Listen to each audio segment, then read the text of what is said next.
11th, and this is your Coffee Break on the HAN Network. I'm Kate Czaplinski with the latest local news and later on a preview of our front pages this week. Kevin Coleman joins us with a look at the forecast and later on a Nutmeg sports update. And Donald Ang will also take a look back on this day in history. We also have some Mother's Day gift ideas coming up later in the show. But first, on to today's news. New details today on that fatal police-involved shooting in Bridgeport on Tuesday. Now, according to reports, the driver of the stolen car shot and killed by the police after allegedly backing up the car into officers was a 15-year-old high school student from Stamford. Hearst, Connecticut media reports that family has identified the driver as 15-year-old Jason Negron, a Bunnell High School student. Now, on Tuesday around 5 p.m., Bridgeport officers were attempting to stop a stolen vehicle on Park Avenue. The operator of that vehicle allegedly refused to stop and engaged officers in a brief pursuit, with the operator traveling the wrong way on Fairfield Avenue. While driving the wrong way, that stolen vehicle struck several cars. Once the stolen vehicle came to a stop, the operator of the vehicle accelerated in reverse and struck at least one Bridgeport police officer. As a result, a second officer fired at least one round from their duty weapon, striking both the operator and the front seat passenger. The operator was pronounced dead at the scene. The passenger, identified by police as 21-year-old Julian Fief, was transported to Bridgeport Hospital for evaluation of non-life-threatening injuries. Two Bridgeport police officers were also transported with minor injuries. Now, the community has been mourning the death of Negron and demanding answers on that shooting. Chief State's Attorney Kevin Kane announced on Wednesday that Waterbury State's Attorney Maureen Platt will oversee the state police investigation into that shooting, and that probe is expected to take several months. In other news, a 22-year-old Ridgefield man died from a suspected drug overdose in the parking lot of 15 Danbury Road around 6:30 at night on Tuesday. Police Captain Jeff Kreitz said the man was discovered in the driver's seat of the car. Kreitz said this death is being investigated as a suspected overdose. However, we will not know the cause of death until we receive the report from the Office of the Chief Medical Examiner. The state's medical examiner's office confirmed that the man's name was Chase Lasswell. You can get updates on that story at theridgefieldpress.com. And the Stamford Advocate reports that a murder indictment has been delivered in the killing of Stamford's Joseph Comunale. James Rackover and Lawrence DeLeone were charged with second-degree murder on top of the lesser charges they already face in the grisly stabbing of that 26-year-old West Hill High School grad in New York City. Manhattan District Attorney Cyrus Vance said in a statement that the brutality of this horrific murder was compounded by the defendant's efforts to dispose of the victim's body in an attempt to evade prosecution. He said, "We will prosecute this case to the full extent of the law to achieve justice for Joseph and the Comunale family." Now, a third suspect, Max Gemma, was not charged with murder after a New York Supreme Court judge summoned the co-defendants to court on Wednesday with little notice. 29-year-old Gemma faces charges for allegedly helping with the cleanup after a night of drug-fueled partying led to that fatal argument over cigarettes at Rackover's East Side apartment, according to court filings. And in other news, Darien police are investigating two separate cases of identity theft. Authorities said a resident of Edgewood Road was contacted by her bank regarding a pair of fraudulent transactions made on April 26. A pair of withdrawals were made to a company called SQL Bruin with an online application called Square Cash. The charges were apparently applied in California, and the victim told police she had not been a user of that app. Now, another resident was contacted by Macy's regarding her store credit card account on April 1st. That day, she received a package containing men's Under Armour coat that she had not ordered. She discovered the coat had been ordered along with 4 other items on March 27th. She returned the coat to a nearby store and had that rest of the order canceled, ensuring that her money would be returned. But the victim then received a new Macy's card with a new card number, but a series of 4 additional fraudulent charges were made under that new account number on April 26th. All 4 charges were for footwear. She contacted Macy's fraud department once more to continue the investigation. The victim told police she has maintained possession of her card and there was no further evidence of local criminal activity. And sunshine might be powering the concession stands in New Canaan in the future, as it does in Fairfield now. Just one of many ways Fairfield saves millions of dollars in energy costs. That, according to a presentation at the New Canaan Utilities Commission meeting on May 1st. Now, Fairfield saves more than $2.4 million in energy costs in town buildings annually, according to Scott Thompson of Fairfield's Clean Energy Task Force. Thompson touted the agreement that Fairfield has with the solar vendors called power purchase agreements. He explained that Fairfield enters into PPAs with an outside vendor who creates a proposal to the town, designs, builds, operates, and maintains those solar structures, while all the town simply does is agree to buy the power. He said the town does not need to invest any startup capital. New Canaan would put all the risk on the vendor. Now, Fairfield has solar panels in various parts of town, including 430 solar panels where the landfill in town was closed years ago, which gives off a total of 1.3 megawatts of energy. It also has panels at the edge of a sports field as a carport over the recreation center parking lot, and they are considering installing them suspended over the high school parking lot. More on that story at ncadvertiser.com. And when Peter Neary isn't busy making sure Eversource crews are working safely in the field, he's training his two Labradors, Sally and Holly, at the Resources in Search and Rescue Canine Search Team in Monroe. The 11-year program administrator with Eversource's safety team and an Easton resident began volunteering at the search and rescue organization more than 8 years ago. Neary, who is also Easton's fire marshal, spends 15 hours of his own time every week training his dogs to search for a missing person or visiting Girl Scout and Boy Scout troops to teach them what to do if they get lost hiking. Well, there's a lot more on that story at MonroeCourier.com. But let's switch gears now. Throw it over to Kevin Coleman, filling in for Frank Granito with a look at the forecast. Kevin. Thanks. Well, first of all, I gotta say that dog is absolutely adorable. Isn't it amazing? But we're finally starting to see some warm weather coming to the mix as temperatures head to the low to mid 60s today with a mix of sun and clouds. Tonight's temperature will get down to around 46 degrees. Tomorrow, a high of 60 with a mix of sun and clouds. Then tomorrow night, it'll drop down again to 46 with a chance of light rain. Now Saturday, you better get out your ponchos because it'll be wet and windy out with a gust of winds up to 30 miles per hour, and we could be looking at over an inch of rain. And then Sunday will be better, a high of 63, mainly cloudy, breezy, and a little bit warmer with a passing shower in the afternoon. But on the positive note, starting next week, we're finally going to start seeing some weather going up into the 70s, some sunny weather up ahead, and that'll do it for your weather update. Kate, back to you. All right. Well, I'm glad there's some silver lining there, Kevin. Exactly. All right. Well, we're going to step out for a break. When we come back, Donald Eng takes a look back on this day in history. Kevin has your Nutmeg Sports Update coming up after this.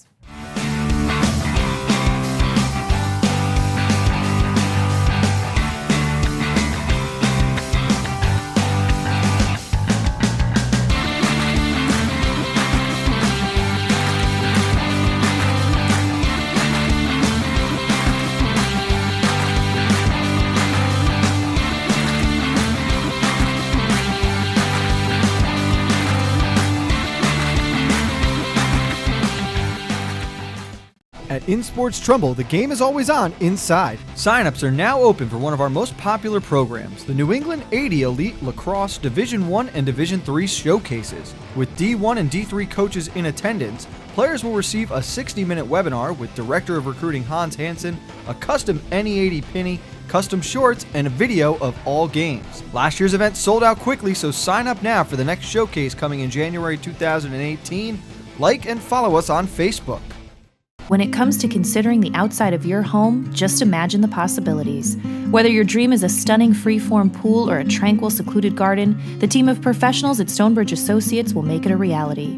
We offer unparalleled landscape design and construction, masonry development, pools, spas, and water features, as well as landscape and garden maintenance. No other firm can offer the same level of creativity, quality, and personal attention. Discover the possibilities at stonebridgeassociates.net or call 203-544-8376 today.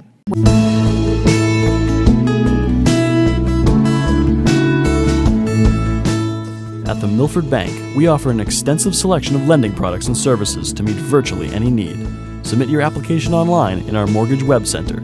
Start to finish, you can apply for a loan in as little as 10 minutes. Our knowledgeable and helpful staff are available to meet with you at your convenience. To learn more about what we can do for you, stop by one of our Milford Bank offices or visit us at milfordbank.com. The Milford Bank, always there. Member FDIC, Equal Housing Lender.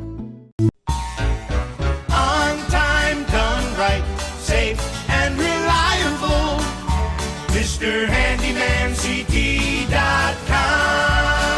Let our satisfied customers tell it. I have called Mr. Handyman for every reason, every occasion, every broken item, every leak. They have bailed me out on many occasions, and I would recommend them to anyone. For any project, large or small. MrHandymanCT.com.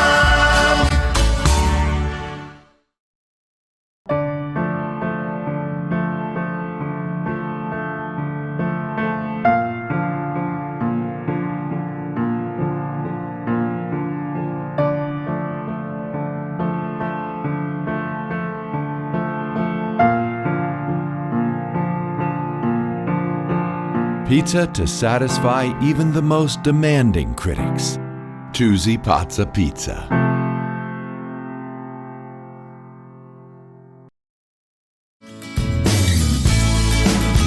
I'm Tracy Masella, a licensed clinical social worker at Silver Hill Hospital in New Canaan.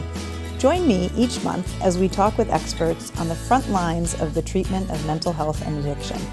Straight Talk with Tracy, a Silver Hill Hospital production, airs at 12 p.m. on the second Thursday of each month here on the HAN network. Welcome back to this May 11th edition of your Coffee Break on the HAN network, and it's time to take a look back on this date in history with Donald Eng. Don. Well, it was a dark time in the Midwest and it spread across the country. But first, though, we're going to go all the way back to 868 CE, where a copy of the Diamond Sutra is printed in China. It is the oldest known dated printed book. 13 centuries later, that very manuscript would be discovered in the Magao Caves, among a number of other books. Diamond Sutra, by the way, is a Buddhist text that uses the diamond's hardness and ability to cut through things like stone as a simile for using wisdom to cut through the mundane distractions that come between your consciousness and reality. Staying in the Far East, 1949, Siam officially changes its name to Thailand again. The name Thailand means land of the free people, and it had been in use since 1939, but was not recognized in the West due to Thailand allying with Japan in World War II, though historians are in agreement that the alliance was made under extreme duress on the part of Thailand. The Thai people made a separate peace with the Allies in 1944, and in 1949 voted for a second time to change the name of their country. 1997, 20 years ago today, Deep Blue, a chess-playing computer, defeats Garry Kasparov in the sixth and deciding game of their rematch, becoming the first computer to beat a reigning world champion in a classic match format. Now, ironically, the computer's a bug in the computer is credited with helping Deep Blue win the match because a program glitch caused the computer to make a completely illogical move. Kasparov was visibly unnerved and assumed the computer was playing a strategy that he wasted precious time trying to figure out. The Game 6 loss was the quickest and most crushing of his career. Finally, now we go to 1934, Kansas, Oklahoma, Nebraska, a whole lot of other places. For this, that is, of course, the dust storm of May 11th, 1934, sent millions of tons of topsoil flying across the Great Plains as far east as Boston. In fact, sailors 300 miles out in the Atlantic reported having dust accumulating on deck. The storm was the result of 15 years of overplowing with the newly invented gasoline tractor, combined with the historic drought. There would be many, many more storms to follow in the next 6 years. Tens of thousands of families would abandon their Midwestern farms. There was no relief until the drought ended in 1939. That is your look back in history for today, May 11th, and I'm Donald Eng. All right, thanks so much, Don. Well, in other local news, a football superstar will share his love of reading for a good cause in Bridgeport.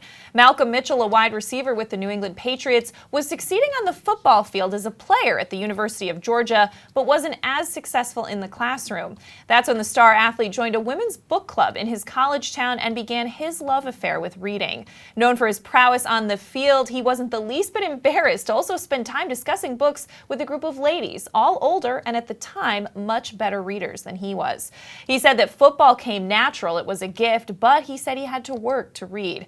6 years later, Mitchell remains in touch with many of those book club members. Now 23 years old, he's going to share his story at the Bridgeport School Volunteer Association's 50th anniversary celebration breakfast on Wednesday, May 17th at the Bridgeport Holiday Inn.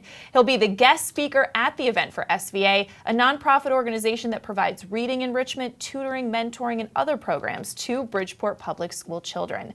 Tickets to that breakfast cost $50, and you can get more information by calling 203-275-1120. Well, let's throw it back to Kevin Coleman now for a Nutmeg Sports Update. Kevin. Thank you, Kate. We witnessed history last night on the HAN Network in FCAC girls lacrosse. It was the Darien Blue Wave who defeated the Norwalk Bears yesterday at Testa Field. The win gave Coach Lisa Lindley her 400th career victory, which is a huge milestone for her. We were able to catch up with Coach Lindley after the game. Here's a post-game interview after the big win for the Blue Wave. All right, we're down here with Coach Lisa Lindley. You get your 400th win. Let's just talk about how you're feeling right now, emotion-wise. Well, first of all, I'm totally surprised. Obviously, you don't pay attention to these things. Girls obviously knew, coaches obviously knew, but I'm humbled and, feel very blessed for being the coach of this team and creating culture and really dedicating my life to this program. Now, did you see this coming at all today at all? No, I didn't at all. I mean, it was funny. I didn't even know, when I made 375, the only reason I knew it is because I had a captain's parent that was on top of everything, and he's like, you're going to get your 375, right? I go, no. And so, I should have paid attention, but I don't. I care more about the FCAC championships and the team state championships than how many I win. All right, welcome back to Testa Field here. Darien Blue Wave are winners here, and we're talking with the captains, Laura Murphy, Emma Lesko. Your coach gets your 400th win, girls. Let's just talk about quickly. I'll get some quick words from you. Just talk about your coach in general, what she's meant to you. Yeah, we're really grateful to have Lisa as a coach. I mean, she's setting precedents in high school girls lacrosse, so we're kind of really grateful that we've had the opportunity to play under her for now going on our 4th year. I know that when all of us have gone through the recruiting process, we're talking to college coaches, they all know her so well because she has such a presence in the whole lacrosse community, and they're all so impressed with her ability as a coach. And so it's a really big deal and such an honor that we've been able to play with her for 4 years. Now let's talk about setting this whole day up for her. I saw you guys bring out the banner. Yeah. What went into that process of getting that going? Yeah, we really wanted to make it special for Lisa. I really think she deserves it, but we also wanted to make it a surprise because, as we said, she actually didn't know that this was going to be her 400th game, which was kind of awesome for her. So it's kind of been a really hectic time, but we want to make sure we got in the appreciation for Lisa because a lot's been going on, but we want to make sure that we had a celebration here. There'll be a celebration a little bit when we get back that she doesn't know about. So we're really excited to kind of be able to surprise her for once and kind of show her our appreciation and with whatever flowers and kitschy stuff we can kind of show her. And a big congratulations to Coach Lindley, and thank you to the captains who took some time to talk to us after the game as well. Now we're going to look at baseball. We had some big games yesterday around FCAC baseball. Trumbull was all over Central as they won 13-2. West Hill took down Ridgefield. They were both tied for second place. They won by a final score of 5-0. And Norwalk, they defeated Ludlow 11-2. And another big game between two of the top 4 teams in the FCAC. It was Staples who defeated New Canaan in a tight game. 5 Blue Wave captains who are going to be joining us. We're also going to have Steve Coulter. He took a trip down to the Tribeca Film Festival and got a chance to see the Mike and the Mad Dog 30 for 30. So we're going to talk to him about that. We're also going to catch up with Dave Stewart. He's going to break down everything that's going on in FCAC baseball. That'll do it for your Nutmeg Sports Update. Kate, back to you. All right, sounds like a great Nutmeg Sports coming up at 2 o'clock. Well, we are going to step out for a break. When we come back, Donald Eng joins me to preview our front pages this week. But first, we have some great Mother's Day gift ideas. Check it out. I'm Kate Czaplinski for the HAN Network, and Mother's Day is this Sunday, May 14th, and we have you covered with great gift and dining ideas from local merchants and businesses in your community. Remember the first time mom took you to the beach? Well, she probably does. This Mother's Day, celebrate your common love for the salt air, the waves, the sand, with nautical-inspired gifts from the Dock Shop. There's no better way to celebrate Mother's Day than with mom and memories. Visit the Dock Shop at 51 Tokenique Road in Darien and 609 Riverside Avenue in Westport, and at dockshop.com. And if you want to get mom something she'll love, try Darien's Helen Ainson. Located at 1078 Post Road in Darien, Helen Ainson is a premier destination for special occasion attire, as well as designer sportswear and accessories to keep mom looking fashionable and elegant. And as a special gift to you, Helen Ainson is offering a $25 gift certificate off of a purchase of $100 or more. Just mention the Ridgefield and Southbury, with luxe spa treatments, manicures, private sunless tanning, and fresh new hair color and style. The salon has great offers available now when you buy gift cards. When you give, you'll get back. With locations at 89 Danbury Road in Ridgefield and 730 Main Street in South and Southbury, find out more at adambroderick.com. And mothers work hard and deserve some time to themselves. Give mom the gift of yoga this year. Sama Yoga in New Canaan offers yoga for every body, age, and ability, and has gift certificates available that are perfect for moms this Mother's Day. And now through Mother's Day, enjoy a special gift with every purchase of a yoga class pack. Sama's new signature stainless steel mason jar is free with the purchase of any class package while supplies last. Sama Yoga Center is located at 45 Grove Street in New Canaan, inside Halo Studios. And still wondering what gift to get for the gardening mom or where to find the prettiest corsage for prom? Well, it's the Gardener Center and Florist, of course. Prom and Mother's Day are back-to-back this year, and the Gardener Center and Florist in Darien makes it easier on you by offering everything for prom and mom in one spot. Whether it's the perfect corsage bracelet to match the perfect dress, beautiful flowering annuals and perennials, or a gorgeous floral arrangement, the friendly and knowledgeable staff at the Gardener Center and Florist is there for you on mom's big day or your teen's most glamorous night. Open from 8 to 6 every day through Mother's Day with available delivery and free gift wrapping for whatever you'd like. Visit the Gardener Center and Florist at 1396 Post Road in Darien. And if you're closer to Monroe and in need of flowers for mom, visit Irene's Flower Shop on Route 25. Irene's has recently merged with the Flower Barn. Visit the 600 Main Street Monroe business for flowers, arrangements, potted plants, and a lot more. When you want to say something beautiful, say it with flowers.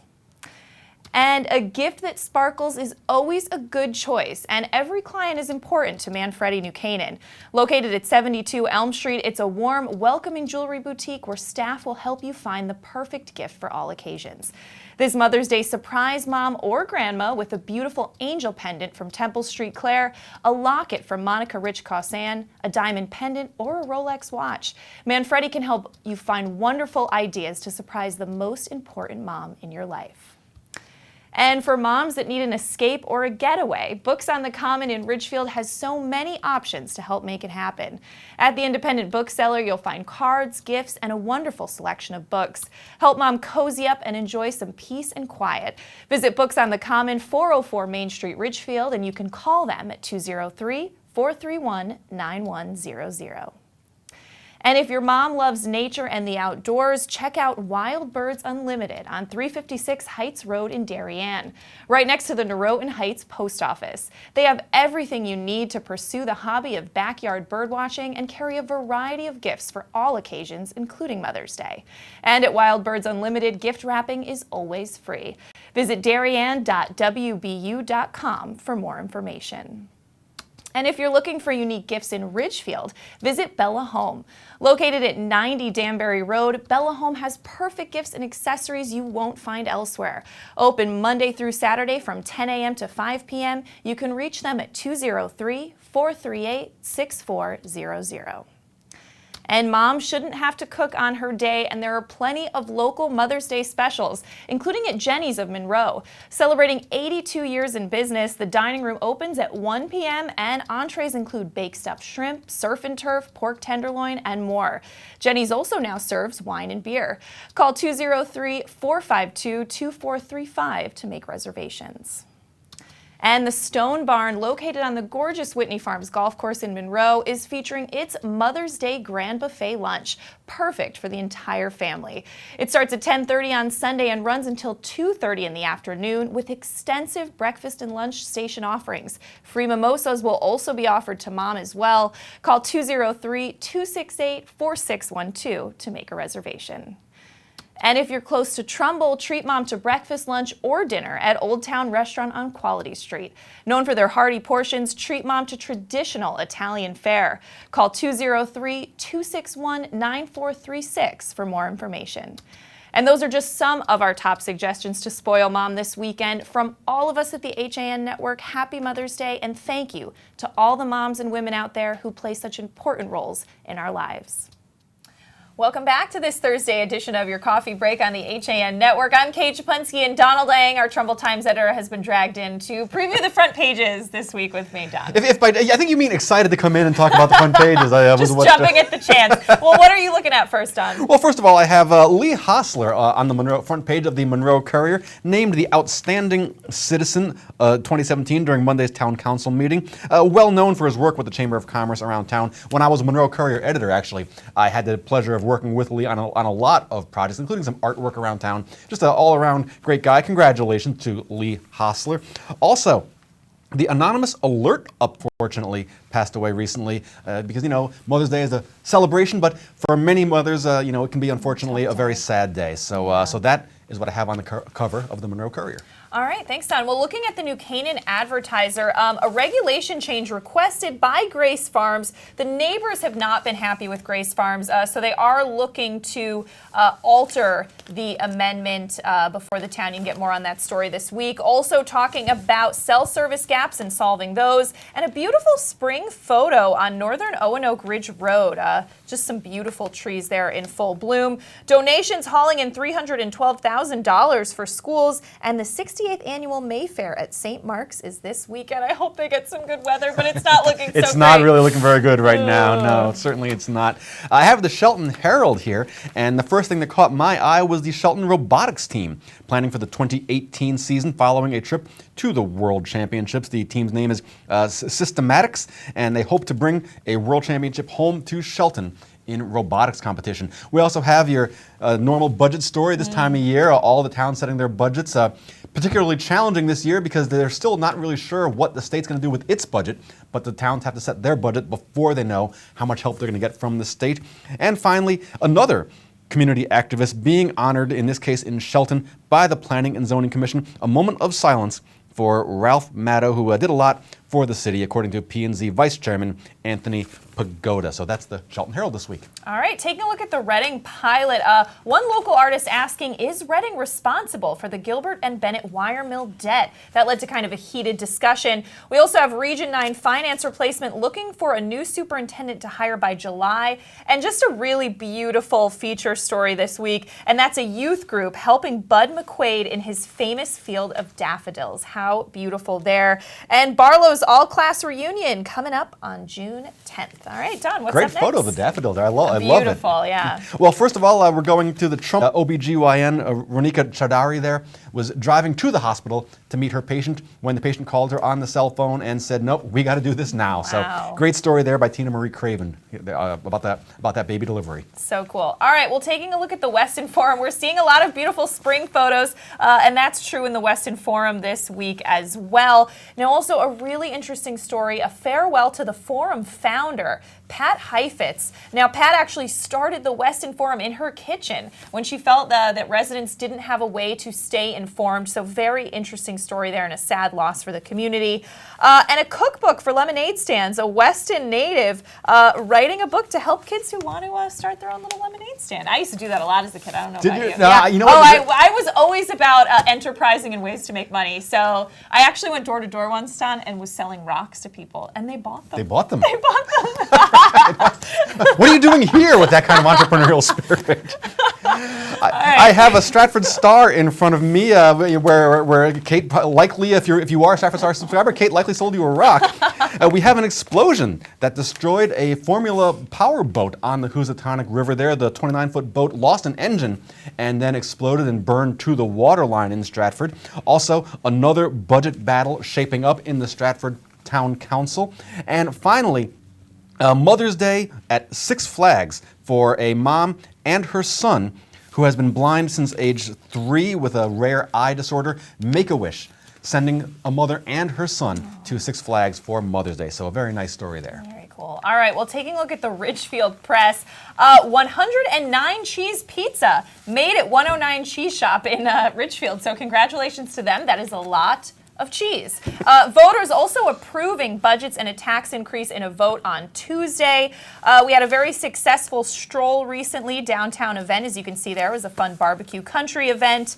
And we're also talking about what'll it cost from some sewer plant renovations and a sad story we mentioned earlier, and that's that a young man dying in a suspected overdose in Ridgefield.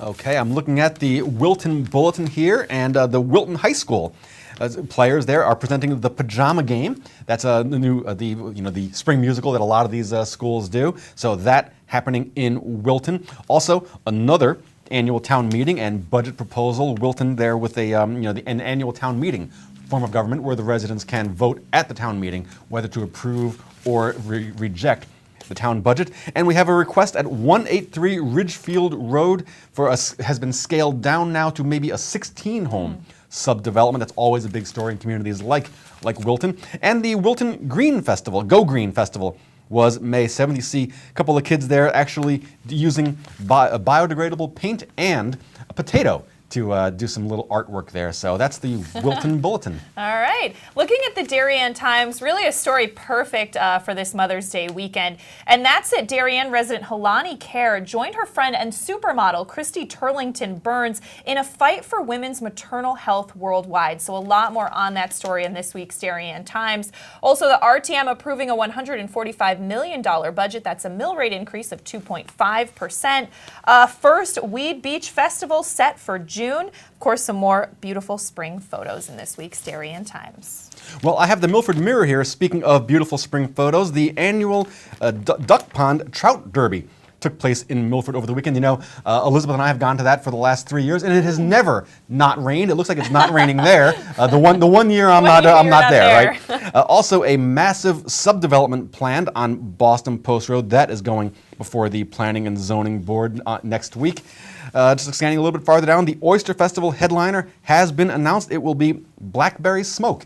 If you ever get down to the Milford Oyster Festival, if you've never been, you should go. It's a lot of fun. It really is. It's and music they serve all day. wine and beer in the adult section, so that's important to know. They do that. So yes, a very, very fun time there at the Milford Oyster Festival. That was your Milford Mirror this week. All right, taking a look at the Easton Courier, a story we talked about recently, but photos capturing some poor conditions at town parks that one park commissioner wants to get fixed. We also have dog park users saying that water poses a health risk there. And an interesting story, Melissa Newman talking about some places to explore nature in Easton. I know that editor Nancy Doniger also made a great video piece with that story to check out at eastoncourier.com. And another story we talked about, Easton Fire Marshal recognized as a search and rescue volunteer. He's training his dogs to help people, so very cool. How great is that? That's a rule of thumb for local newspaper editors. If you can ever get a dog on the front page, do it. It's always big. That's one of the commandments. And finally now I have the Arts and Leisure section, which has a feature on chocolate, mom's favorite passion. Also the New Canaan Town Players producing Time Stands Still starting this week. Also a lot of features down there at the bottom. Ridgefield, a music festival in Ridgefield, a talk about race relations in New Haven. So always a lot going on in our circulation area. All right, well, taking a look at our home section out this week, definitely check it out. Wilton Stone Hill House, more on that. Tailor-made homes and avoiding some gardening pitfalls. So a really great section out. Well, Don, thank you for joining me. I should ask you to preview Yankee Fisherman, but you're not actually the Yankee Fisherman. No, unfortunately, I'm not. I'm not nearly as outdoorsy as the actual Yankee Fisherman. But you will be on Nutmeg Sports at 2 o'clock with Kevin Coleman, Yankee Fisherman at 1 o'clock today, and our new show, Straight Talk with Tracy, a Silver Hill Hospital production. That's coming up at noon. You don't want to miss it. Some great information, especially for parents with teenagers. That coming up at noon. And we're going to wrap things up here on your coffee break, but we will see you tomorrow at 11. Have a great day.